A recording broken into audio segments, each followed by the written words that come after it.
Conversations on hot topics with people who don't share your same beliefs.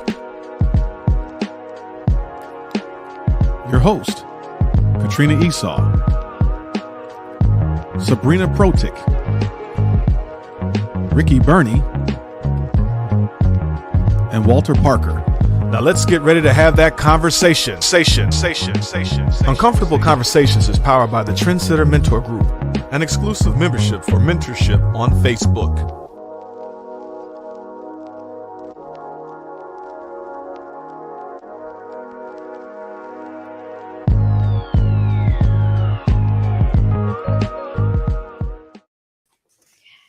Good morning. Welcome to Uncomfortable Conversations this morning, and my name is Sabrina Protic. We have a powerhouse today. We've got some guests you're surely going to want to meet. We're so excited about it. Our mission each week is to encourage, equip, and empower our listeners to have uncomfortable conversation on personal and social issues that really impact our lives. We have the opportunity to select an uncomfortable conversation on hot topics with our co-host, Patrick Wanzi, founder of Bell & Associates, and our other co-host, Walter Parker, divisional sales manager at Contour Mortgage Corporation. Each week, we challenge ourselves and our viewers to have uncomfortable conversations on social issues that matter to all of us. We have three very qualified guests this week to continue our conversation from last week on the topic of, does morals and ethics matter? We ran out of time talking about it. So our first guest is Dr. Katrina Esau. Dr. Esau is author of the book, The Pain of Infidelity Births Purpose, is a blueprint for the woman who has experienced the pain of cheating and infidelity. As the CEO and president of KE3 Worldwide Enterprises LLC, Dr. Katrina Esau brings a unique set of skills from her background as a seasoned business leader. With over 20 years experience in the financial industry, Dr. Esau is the founder of Whole, that's WHOLE, Wives Healing Openly, Leaving Him Exalted.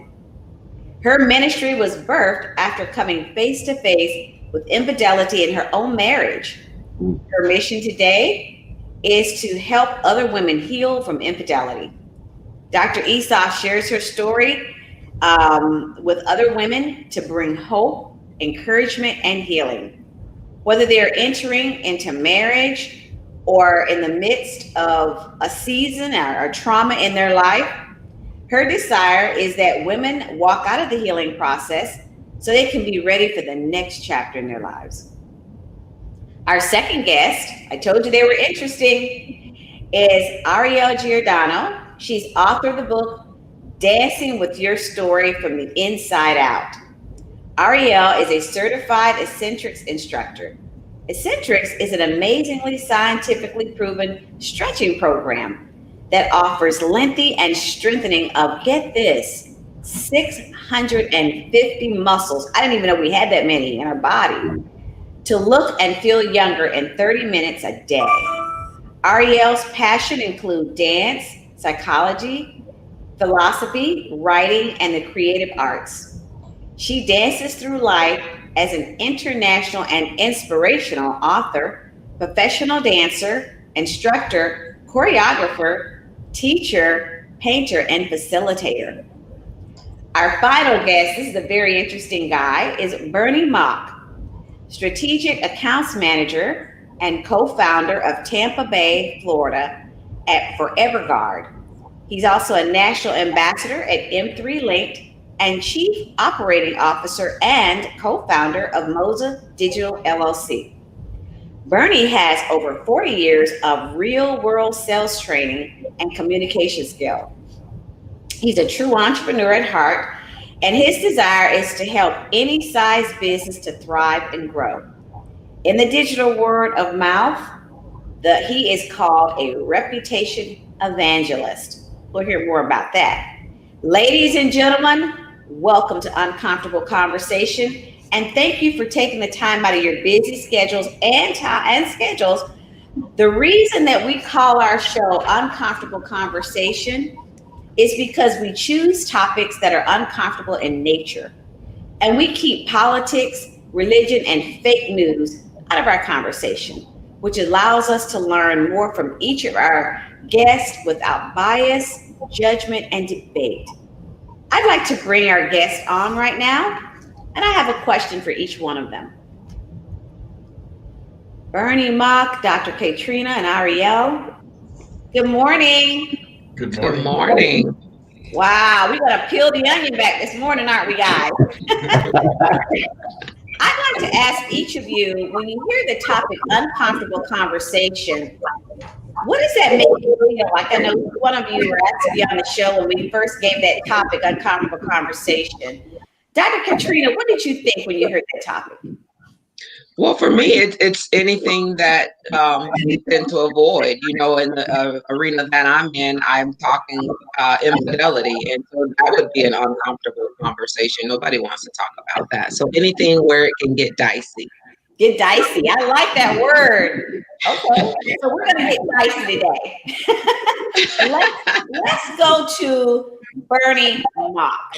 Bernie, you're new to Uncomfortable Conversations. What did you think when we first mentioned, would you be on this show and it's going to be Uncomfortable Conversation? Well, Sabrina, I kind of live there every day. At my age, I've heard about everything I think I can hear, and I'm at a point where I'm learning as a verbal expert, I'll call myself, in communication, which I've had a great deal of work with Stephen Covey and some very famous people that shared with me how to use a skill set, which is called LAIR, listen, acknowledge, explore, respond. Before you answer someone, try to put yourself in their shoes and see where they're coming from. So that's been something I try to do on all conversation levels.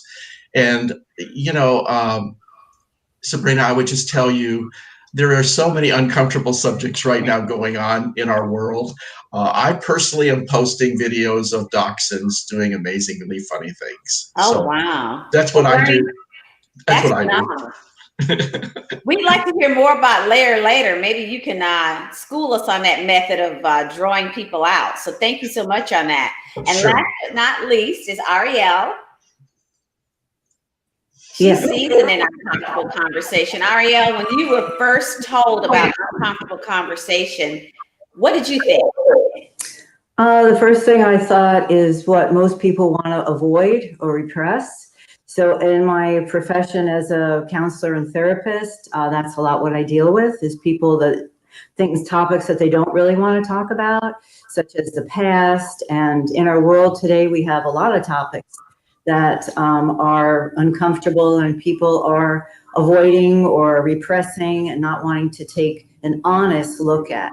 So I think it requires honesty within all of us to really tell the truth to ourselves as to, you know, what is uncomfortable, because when you hear that word, automatically, or my response is to kind of tighten in my body a little bit. I feel a little tightness, like, oh, what am I going to be asked? So, and it's just really to relax in it and to stay open and respond to what's being, you know, said in the uncomfort. To be comfortable in discomfort is the goal for all of us.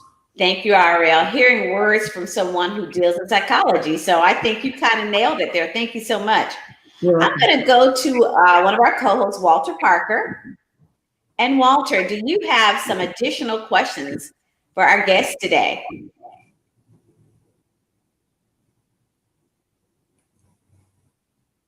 Have you here? You'll be on with us in a minute. Here he goes. How you doing there, Walter? Awesome. Yeah, I do have some additional questions today. And I keep it on the lighter note, I guess, to start off, right? You guys share your passion with our viewers and why you decided to be a guest today. We want to hear from each one of you, and so we can try to keep it just under 2 minutes. Let's start with you, Ariel. What is your passion? And one of my favorite passions is dance, and the other is psychology and just having a lust for learning. I love learning. So dance is, I'll talk about that, has been such a healing modality for me, and just being in my body and teaching others to be in their bodies.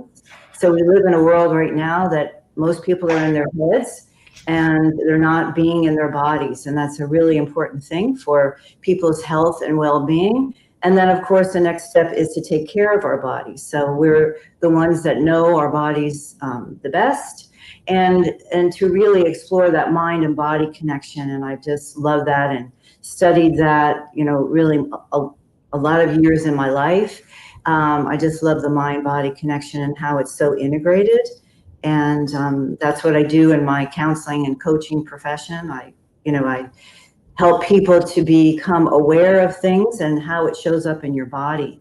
And I've always been, since I was in college, drawn to psychology. I just wanted to know and understand myself, number one, so I could heal my own self and past, and then share that with others. And that's pretty much what my book is about, how we all have stories. That's amazing. Yes. So. No, I love that. And the thing is, we overlook that so much, and it's important to bring that to the forefront. So that's awesome. Friday, same question. Can you share your passion with our viewers? Repeat the question. Could I hear the question again, Walter? Sure. Can you share your passion with us and why you decided to be on being a guest today? Well, my passion is life, because I've been through many, many different pivots and changes in my life, like everybody on this call. My story is quite unique. As Sabrina knows, it's a little lengthy. I'm not going to go into it. I started out as a very famous rock drummer in the 60s that many people know me from. I then pivoted into the automobile space and worked in over 5,000 dealerships across America. Then I ended up with 2 other companies and then helped develop the review platform for Google. So I've had quite a varied life. I've been married 49 years to the same woman, wow, which is a blessing from her. I have 4 grandchildren, a great-grandchild, and life experience. All the psychology in the world can't replace your life experience and your fingerprints, period. That is amazing. And I definitely look forward to being able to talk to you more and learn more from your life experience. And Dr. Katrina, same question to you. Can you share your passion with our viewers and why you decided on being a guest today? Yes, so my passion is helping others. More specifically, I enjoy helping wives, as the title of my book, The Pain of Infidelity Birth Purpose. So I work with wives to help them heal and to forgive. And I do that because of my own story, my own bout with infidelity. So that's where I get enjoyment, is helping them know that there's healing on the other side of the pain, that there is life after infidelity. And similar to what Ariel was talking about, in terms of, healing ourselves, forgiveness, I believe, is a huge part of that. And so a lot of times when we walk around with unforgiveness, it turns into bitterness, which turns into other things, which a lot of times turns into diagnoses. And it's just because there's a root of bitterness. Of course, we don't ignore, medical doctors, but a lot has to do with the things that we carry and harbor. So my passion and my drive is to help other people, to help other women, get on the other side of that and walk out their purpose in life. That's very awesome and very inspiring. And thank you for sharing that. That's awesome. Now, why I'm gonna stick with you for just a second. You're gonna get to be the first one. Next question. Why do you think we must embrace having uncomfortable conversations with people from other cultures, communities, and races? I'll start with you, Dr. Katrina. I think it's important because it's, number one, we need to have a view from all voices. It's important when you hear voices from different cultures, different ethnicities. A lot of times the way that we are, that we grow up, we have a skewed view. We only know what we've been taught. And so when you're exposed to different cultures, when you're exposed to different ethnicities, it gives us a different view. I like to say sometimes you have to take things see it from another view, because this is the way that I know it, but hearing your version or hearing the way you see it it's enlightening to both of us. We can both learn. There may be something I learn from you. You may learn something from me. So I think it's very important to have these conversations, and especially now, with everything that's going on. As I've mentioned, I talk a lot about cheating and infidelity. And the one thing I tell women is it doesn't discriminate. It doesn't matter what color you are. It doesn't matter what nationality you are. It happens in all cultures, all races. And so it's just important for us to talk about things so that we can learn. We've learned by listening. And so in order to do that, you're going to have the conversation, no matter how uncomfortable it is. Very, very, very true. Very true. Bernie, same question. Why do you think we must embrace having these uncomfortable conversations with people from other cultures, communities, and races? It's so important because it takes you out of your comfort zone, and it gets you to everywhere I've been, and I'm a million miler. I haven't been this year thanks to doing 455 Zoom meetings since March. I can tell you guys that you learn from other people in so many different ways. I have had the opportunity to go to different countries and grow in my consulting and training background. And everywhere I've been, I've picked up something new that I've added to I call it my portfolio in my mind, that I've learned something I never even imagined. And other cultures have such a different view of, we're talking today about morals and ethics, but they all boil down to the same basic principles. And I call them principles that never change. So I think it's really important that we do that and step out of our space that we're in on a daily basis and learn something new every day from different people. Thank you. Yeah, that's such a great points there, Bernie. And Ariel, and lastly but not least, give us your input on this. What do you think? Uncomfortable conversations are important because the bottom line is that we're all human. We're human beings first, and to invite all the different cultures and opinions, it just adds sugar and spice to the mix. It's just a really lovely thing I've always enjoyed learning from different cultures and people. And in my profession as a therapist and counselor, just people's being able to listen and be okay with what I'm hearing is something that I've learned really in being in my profession. But it's just important to be able to communicate, to open our hearts, and to be and listen to others without any judgment. So just remember that we're human beings first, and that's the key. And it's wonderful that we come in all shapes and sizes. It just makes life so much more interesting and wonderful, I think. So, and I've learned so much from other people just by listening. I remember starting when I was a young girl, I would just listen. And I had this elderly lady tell me, well, you'll be really a wise woman when you get older, because I just enjoy listening to all people. And I think the important thing is for us to open our hearts and to be able to listen to what other people are saying, not to what we're telling ourselves about what they're saying, but to really, really listen with our body, mind, and spirit, and receive what they're saying and who they are as people, and enjoy it. Enjoy who they are and all the differences in the world. It just makes life so much interesting. Yeah, it's amazing how much we learn when we listen more than we talk, right? Yes. So let me ask you, in your community, is it uncomfortable to talk about hidden racism with each other? And what do you think we can do to individually to change? I'm sorry, can you repeat that? I didn't get the first part. Community, is it uncomfortable to talk about hidden racism with each other? And what do you think we can do to individually change? I think that I believe that it needs to be organic. In other words, not a forced, let's talk about this because we have to. If it's, say I'm in a session with someone or talking to a friend and it organically just arises in the conversation, then I would recommend to discuss whatever racism or and to be able to accept both people, to accept their opinions and their perspectives perceptions about it. So if both, again, are listening to the other, then you gain a better understanding and a bigger picture of how that other person sees racism, and you're sharing of how you see it to that other person.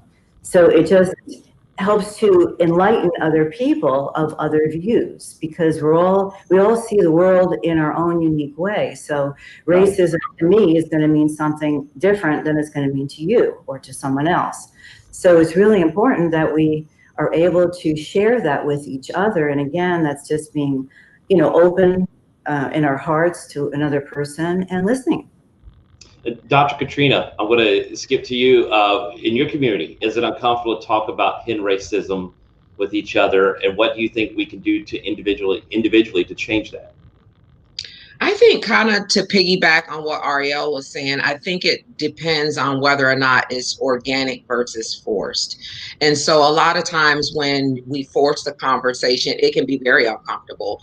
I know I was at an outing a few weeks ago and we were having the conversation and we were all family. And it got pretty intense because although we're in the same community, same ethnicity, we have different views. And so I think it can definitely be an uncomfortable conversation, but it's one that we have to have. And one thing that I often say when I'm talking to people, regardless of what the topic is number one, we have to have a teachable spirit. We have to have that. And so when you come in, don't come in as a right fighter. And I also say that we have to agree to disagree. I don't necessarily have to agree with what you believe, but we have to have a conversation, and we have to be able to do it in an amicable way, because if we're just going to have a screaming match, then we may as well shut it down and go home. But I come to a conversation to, number one, learn. I don't know everything. And so when you come with that spirit, when you come in a way that you're teachable and you want to learn, and let me hear your view, and then we can have a healthy debate on whether or not we agree or not, but we have to have the conversation. We have to be aware. We have to have the open dialogue, and we have to accept that we are different. Bottom line, we're different and we're not going to agree on everything, but we have to have these conversations if we're going to make our communities, our families, and our world a better place. It's just necessary. Yeah, I love that. That's a personal mantra of mine. The key to everything is being teachable, and that is Absolutely so true. Thank you so much, Dr. Katrina. And Bernie, last but not least, you tell me your input in your community. Is it uncomfortable to talk about hidden racism with each other, and what do you think we can do individually to change? Nope, not at all, because I deal with people that have red blood. So it doesn't matter to me what race they are, because I've worked with every kind of race in the world. And as a salesperson and basically someone that has to figure out things very quickly with people in order to put them together, that's not even a topic I'm interested in. I got personally to work with some very famous musicians of different races. And frankly, we're all the same. I think the biggest problem in America today is we don't listen to each other. Everybody's just fighting to get their own personal viewpoint out. And rather than do that, and I agree with Dr. Ariel that we need to listen more. We need to find out where they're coming from. We don't have to agree. I agree with that statement. But we don't have to do it in an argumentative fighting style. We could do it in an agreeable style. A little later on, I'd love to share with all of you that what I learned from IBM about the LAIR principle and about the 3 C's of communication that have helped me in my entire life in so many ways. So that's where I'm coming from. I just don't see the race problem the way most people do, because I look at people as people. That's basically where I come from, as human beings. Right. I like to say there's only one race, right? And that's human race, right? We all have the same color blood when it's all said and done. True. This is very true. Well, thank you, guest. We're going to take a sponsor break. When we come back, we'll begin our discussion of the topic: do morals and ethics matter in America? We'll see in just a second.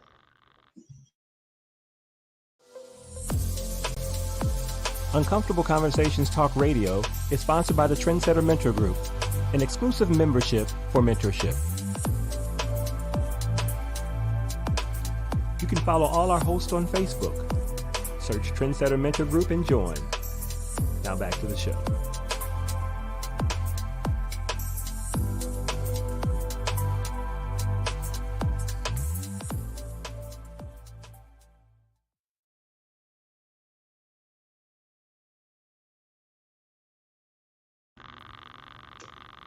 Welcome back to Uncomfortable Conversation. That was a great session, and we're ready to roll our sleeves up and get to work. It's gonna be dicey, as one of our guests said, right? So our uncomfortable topic for today, and it's a continuation from last week, is on moral and ethics in America. According to a Gallup poll conducted in May 2018, 49% of Americans say the state of the moral value system in the U.S. is poor, because we kind of see that in social media, don't we? Meanwhile, 37% of the U.S. adults say moral values are only fair, and 14% say they're excellent or good. Okay, for the 14%. All right. What is moral and what is not is clearly defined, but sadly, countless Americans these days are choosing to redefine the meaning of the word moral in order to justify their selfish indulgence, hedonistic behavior, and lifestyles. I see some shaking of the heads here. Patrick's on board with this. As our society becomes one of rot behavior and principles of Americans become rotten, as well as the moral compass, I like to say fiber. This is moral compass and moral fiber of Americans continue to decay. So decays our popular culture. Let's take a poll with our conversation coaches. We got Walter, we got Patrick, we got Bernie, Ariel, and Dr. Katrina. Let's kind of go with our guests first. Let's bring them on. Okay, yes. In your opinion, have you experienced a moral decay in your family, community, or culture? And if so, why? Let's go to Ariel first. I say yes, that I have noticed that. So I associate ethics and morals is respect and respecting ourselves and respecting other people. So I have noticed a big change in our culture. It's just become all about me and at the expense of other people. So that's what I've seen. And we need to really focus on being respectful for ourselves and for others in all areas. Thank you, Ariel. We're going to volley over to Dr. Katrina with that same question. Have you seen a moral decay in your family, community, the world, and why? I would have to say yes as well. And I think, to Ariel's point, is for our own selfish gain. I see morals as, our guiding principles. It's what, drives what we do. And I think in the world that we are in, so much has changed, the different levels of respect and just being true to who you are and what you do. And a lot of that is changing. You have people that are doing things that they wouldn't normally do because, I gotta make it. But you can make it doing the right thing. But I would have to agree that yes, it is decaying. Thank you, Dr. Katrina. Bernie Mock, have you seen a change in culture, your community, family, and this whole moral decay, and why?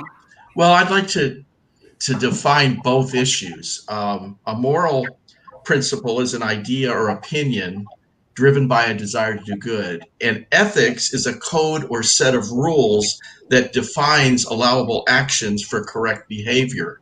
So we're talking about two different topics here when we're talking about morals and ethics. So I have a pretty good research pattern I've done on this topic already. And I would say that our family is as dysfunctional as any in America. So I can tell you my wife and I are the only two people still married out of my other 5 brothers and sisters. And I explained to you, Sabrina, about the third rail. So that's kind of how we operate. But I think they're two different topics, and I have examples of both if we get into that during the conversation. Well, thank you, Bernie. And we were honing in specifically on the moral side of it at this point. We may get ethics later. Okay. So, and you're right. You know what? He's such a shark. He's going to do his homework. Thank you, Bernie. I want to go to our co-host. I want to give them a chance. Let's hear from Patrick Wanzi on that. Have you seen Educate? I would have to say no. I have to disagree. You know, and how I view my life is I have to see everything as beautiful and always going in the right direction. I'm always about positive thought and that energy. And if you look at our society over the last, let's just say 200 years, we have progressively been getting better as humans, as races, culture. I mean, just think about where African Americans have gone from 200 years till now. So you have to almost believe like the moral decay in family and community. I can't agree that it's all bad. I have to agree that, man, we're always trending in the right direction. Patrick, you're right in the center. You got a difference of opinion. You know, that's what this show is about, uncomfortable conversation. You know, opening up the floor to have a difference of views and opinions. And we certainly appreciate that. And we appreciate you being able to say, hey, I disagree, and this is why. And that's what we like.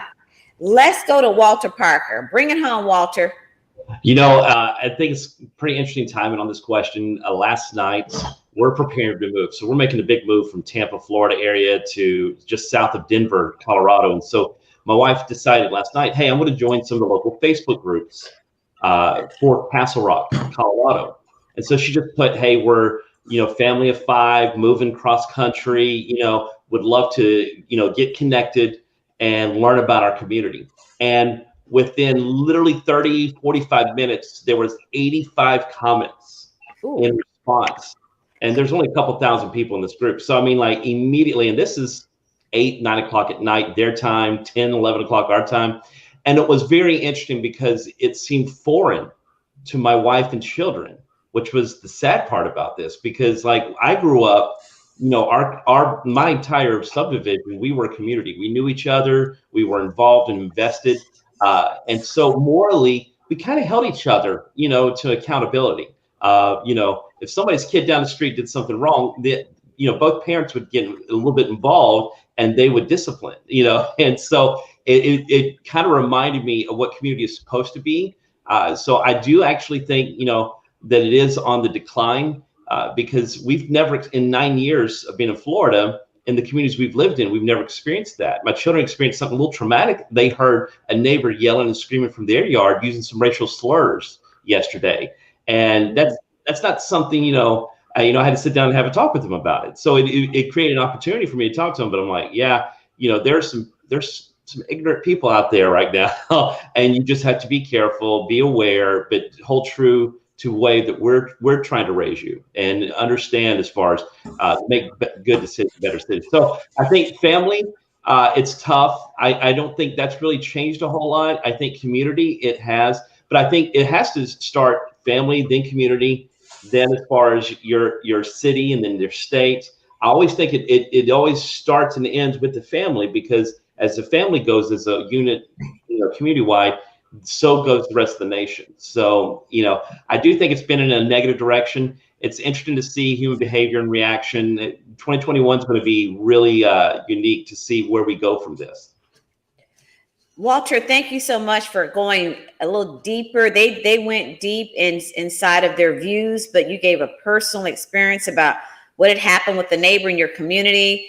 And so, I mean, those are real world issues, and we appreciate you bringing that up. Patrick, do you have some uncomfortable questions for our guest? I do. I'm going to start with a quote from George Washington in his farewell address. And he quotes, "Of all the disposition habits which lead to political prosperity, religion and morality are indispensable supports.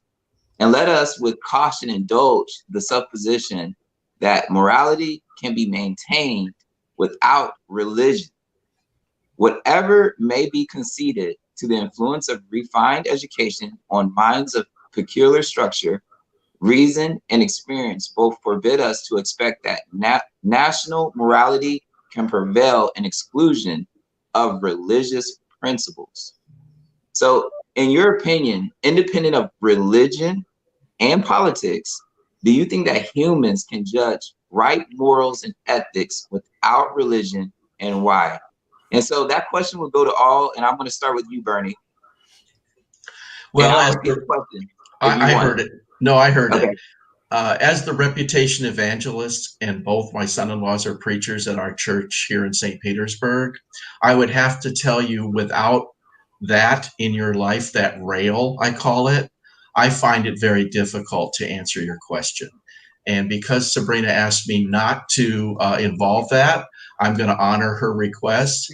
But I would tell you, I've lived on both sides of that aisle. I was in a rock band that was very satanic in the 60s with some people like Jimi Hendrix and The Who and the Hollies. I'm just rolling off a few. And I lived through that experience. I went to the other side. So I do know what Judeo-Christian principles are. My grandfather was Jewish. My mother was Jewish.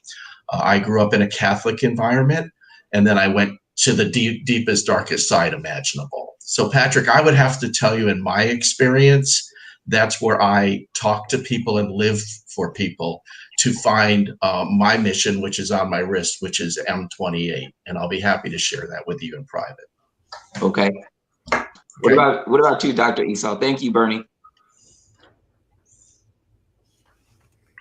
She's muted.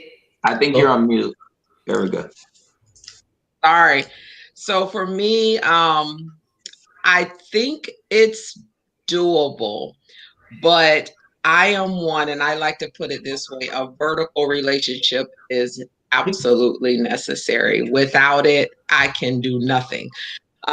So in saying that, I think if you stick to doing what's right and with that mindset, yes, you can. But to Bernie's point, that's your guiding light, man. I mean, that dictates what you deem is right and what's wrong. So it's kind of hard to say that, but if you just stick to, we know what's right and what's wrong. We've been taught it by our parents, even if you weren't taught, a specific religious belief or anything like that. You know the difference of right and wrong. So that's dicey. Sabrina. Wait, hold on. Let me weigh in here for a minute. Let me weigh in. I'm gonna save Ariel here. This question's for her way. We are talking about uncomfortable conversation, and we're talking about what is it okay to talk about, and yet we don't want to go in zones and areas where everybody's basis is completely different. And we kind of touched on that last week. About, I think the conversation with people who believe in God and people who don't. Does that make them better? I mean, they can't make good decisions. So that's kind of why we say, let's not sway so much about religion, but we do know that some people's core values, principles, and guiding, the ruler, the yardstick in their life may be deeply rooted in that. So that's, we're not saying, denounce who you are. We just want to have an open platform for people who may or may not, believe in a higher source. Everybody's higher source is different. So that's kind of, we want to honor that. I'm really looking forward to Ariel's answer because she's such an energy person. So go ahead, Ariel. She's on mute. Oh. How do I unmute? There you go. All right, you're unmuted. Okay. I would say that yes, you can, because we all have our core beliefs, and I look at religion as what we believe in, what we believe is true. But as human beings, we all know. We know. We have an inner knowing in our heart. We just know as human beings as core, without our beliefs. So that's where I would go to answer that question. So there's a difference between knowing and our beliefs. So what we believe to be true of right and wrong, and this is right and that's wrong, or do we know that this is true for me or untrue for me to do, or do we know that this is right or this is wrong in our hearts, from core, from in our hearts, rather than just a concept or something that we believe in because we were taught. Thank you. You're welcome. That was really great. Patrick, you asked a question, but I'm gonna bounce that back to you. All right. You know, and yes, this is, see, I'm getting uncomfortable now. Oh, I saw the glimmer in your eye. That's why I said, let me just bounce this. All right, so I do believe that you can. I do believe that you can. However, I think back to like the Aborigines and like the Mayans and peoples before religion was even conceived, and how they moved around the earth and how they, you know, still knew what was good and what was bad, you know? And so it's hard for me to say that, all right, religion is just the sole reason why people have good morals, because there was a time where people didn't know religion, you know? So when religion came in, now it's like, all right, now that's something that can help me be a better person, because like Ariel said, you believe it, you know? And it's almost like what Dr. Esau said about forgiveness. You know, some people need religion to forgive themselves. And so, you know, if you can't naturally forgive yourself because it's a thought that, hey, yeah, I forgive myself, then yes, I'm gonna go to religion to help me like take this burden off and forgive myself. So I do feel that people, yes, can have good morals without religion, but does it help? Absolutely. Beautiful, beautiful. Walter, you want to step into this? Oh, I guess so. I'll get my feet a little wet here. You know, I think it's interesting. We talked about last week. I'll bring a little bit of that back. On locality and location, as far as where you grow up, the community you grow up in, how that can shape your morals, because people in different parts of the world, different parts of our country, even different parts of our state and city, for that matter, may grow up with a different set of morals and compass. If you take religion out of it, you kind of take a constant or a standard, I would say, that's worldwide, and now it becomes individual. So, you know, to kind of play off what Patrick was saying, you know, I think about the Mayans. Well, did they sacrifice human beings? They thought that was okay because of their time and day. So it shows you how we can stray off of a moral compass to start devaluing human life or devalue each other, maybe in the name of something else. Now, you could say also it might have been religiously why they were sacrificing. And so not to bring in too much religion into it, but like with my children, I've been teaching them, we've been going over Exodus. So at night, I'm reading a chapter of Exodus. And some parents say, Exodus is a little bit that's a little brutal, you know, but we're tying that in as far as about how people were treated in certain times. And, you know, if you're not careful, what's the saying? If you don't know history, it's bound to repeat itself, right? So try to teach and train. So to me, can humans judge the right morals and ethics without religion? Yes, but can it be consistent? I think without a basis there, you can actually desensitize yourself to not listen to that inner voice. And so as we get older or we get jaded, it's tough if you don't have that moral guiding compass of any religion, because there's things in all religions about treating each other, you know, rightly, doing the right thing, you know, and what is the right thing, right? So I would say yes and no. And Sabrina, just to add one thing. Go ahead. This actually goes back to the first question that you asked about the moral decay in community and family. To go back to what Walter said, yeah, like back then, people were sacrificing things and sacrificing humans. So you could kind of see the natural progression of morality in the world. And is it because of religion? Is it because of people are just morally better? Don't know. I mean, I can't really answer that, but I mean, from past to present, I would say uptrend. So sorry, had to go back and prove my point. Hey, this can go on. You can't justify that. At a time. Last week, and we got five different perspectives. There was some commonality, but then they kind of went here and there. Very, very deep, very good. So I want to go to something else, and let's kind of go a little brief on your answers. But now let's kind of make a little shift. Last week we talked about pre-conventional and conventional. That means like if there's punishment involved. So think about the child that I hit my brother, and now what is he worried about?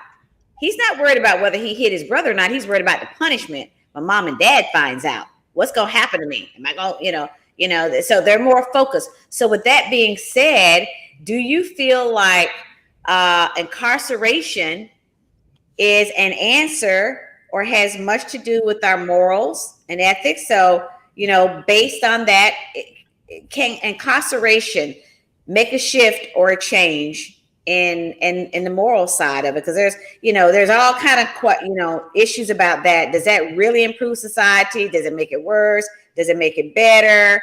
Let's go to Bernie on that one.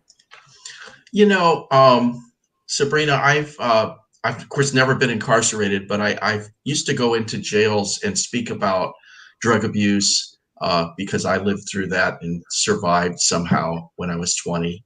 I was the youngest drummer at Decca Records at 16 years old under an assumed name. So I was thrown into a world I wasn't ready for.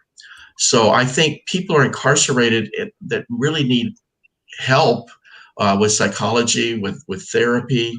I think there's so many people in there that come out worse than when they went in. I grew up with a lot of corporal punishment in our family, but my children didn't experience that because their children didn't experience that. So I believe you can come out better in the end without a black belt, because that's what I grew up with. And I don't mean a karate expert. I'm talking if you did something wrong, you were going to really get it. So I grew up in that 50s kind of generational thing. But I feel bad for a lot of people, I think, that are in jail that don't belong in jail.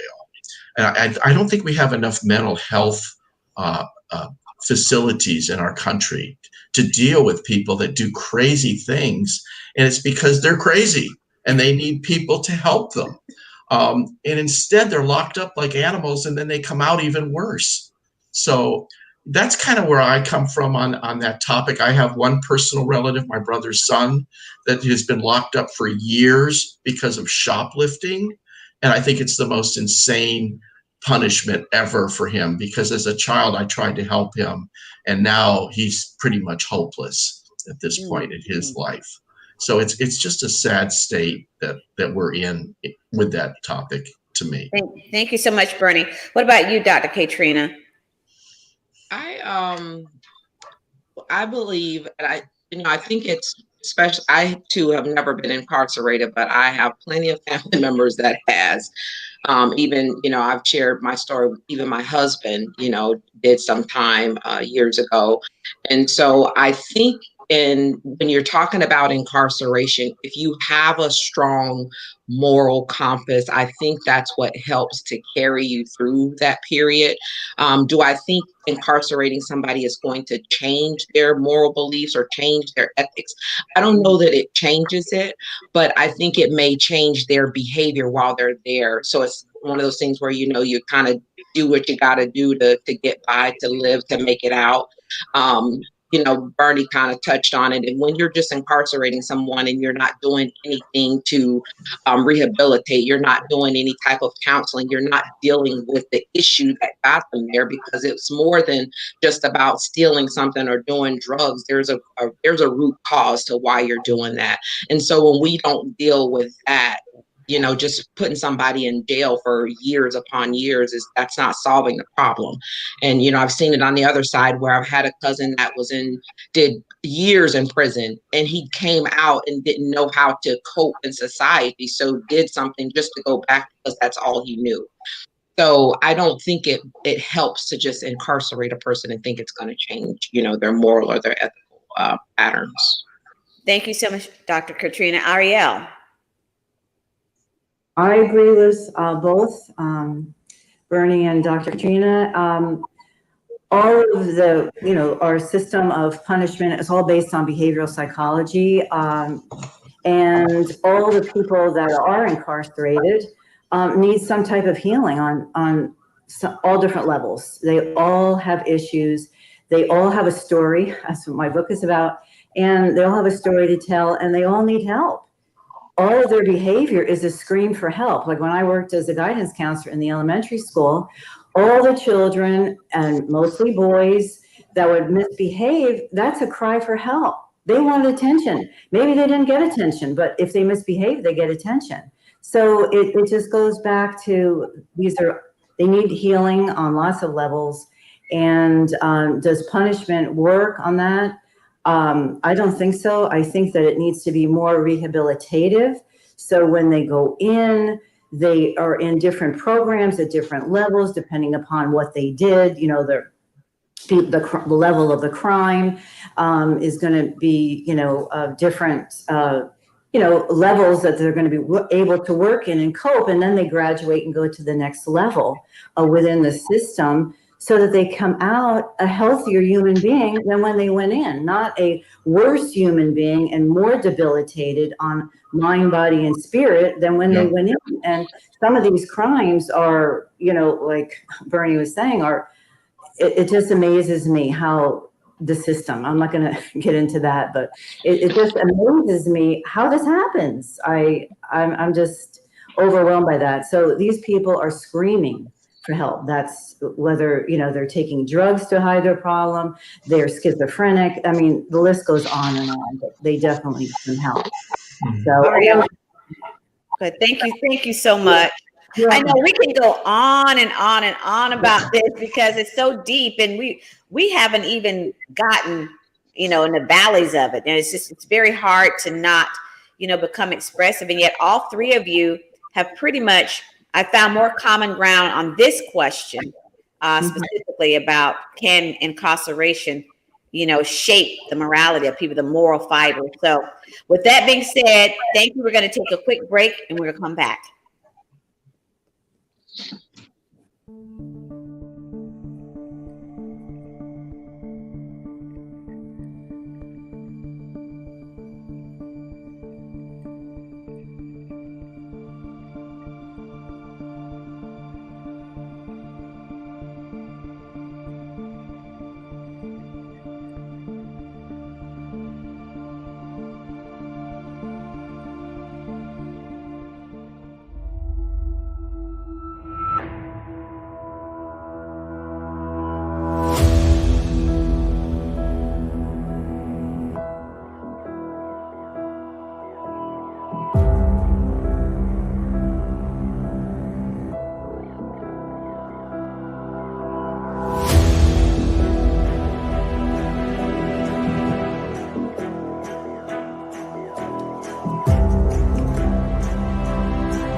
Welcome back to Uncomfortable Conversation. And we're going to go right to Patrick right now.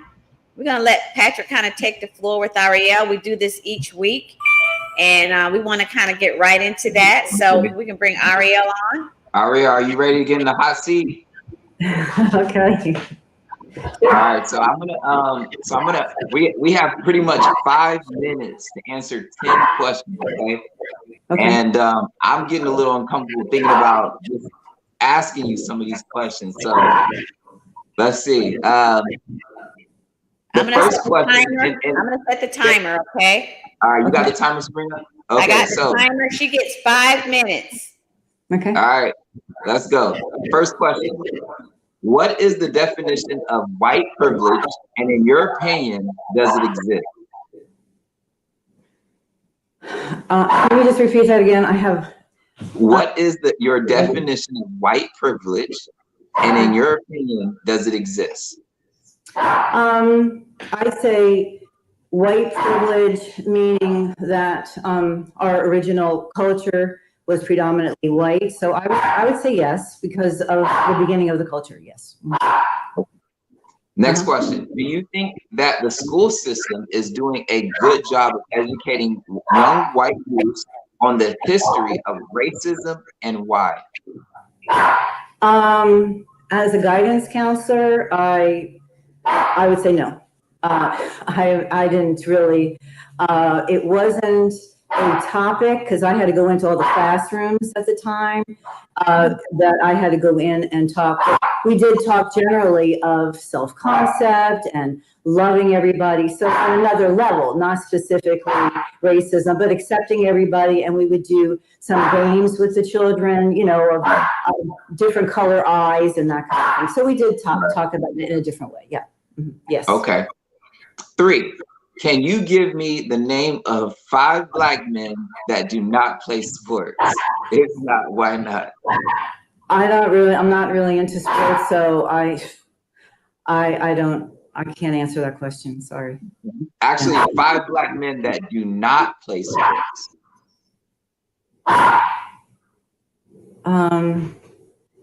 Black men that, what, like artists or? Any 5 Black men. I have to pass on that question. I don't know. Okay.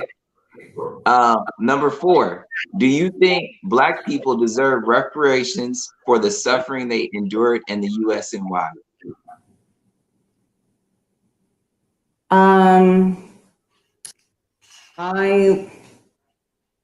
They believe they need reparations, you said? Or yeah. Do you believe that they deserve reparations for the suffering they endured in the U.S. and why?